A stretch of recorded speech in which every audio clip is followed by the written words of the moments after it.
Hey everybody, it is Dave here in the Weather Center on this Wednesday night. Wanted to give you the 11 o'clock update from the National Hurricane Center on Florence. Put this into motion. You notice the eye wall a little bit less defined than it was earlier today, but the wind field is spreading out on this very dangerous hurricane. The National Hurricane Center has dropped the max winds now down to 110 miles an hour. Still an extremely dangerous storm, not a major hurricane at this time. Now, pressure's also gone up. That's another sign of a little bit of weakening.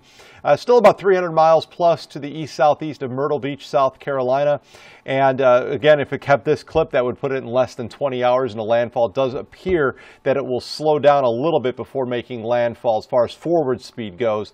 And that wind field is enormous. So it's still going to create a heck of a storm surge with it as it makes its way inland and produce heavy amounts of rainfall. You see the double elbow. Once it makes its way inland, we've got a little bit of a kind of a curve there past Wilmington as the storm weakens. Then another elbow as it moves more inland into South Carolina and then begins to turn back to the north. So that's going to create a rather large rain field with heavy amounts of rainfall, especially along the coast and inland as well. This is an area that has seen a lot of wet weather over the past couple of months and doesn't need the additional rain from a tropical system. But interestingly, this takes this storm to the north after that as a tropical depression or just a regular low eventually. And the forecast cone does take it all the way up in Ohio by next week. So here are the forecast models with this system. And again, this is what the official forecast is based off of, this information that just came in this evening. And you notice most of them having it make that turn right before landfall to the west and then eventually making that turn back to the north. And once it begins to turn north,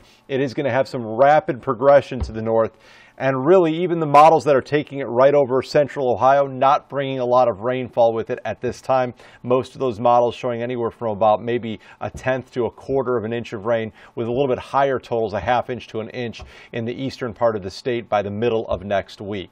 Bob Nunnally will be in on Thursday, continuing to update you on the latest on Florence. It will be making landfall again late Thursday night and into Friday morning. Some will be watching down towards the south and east.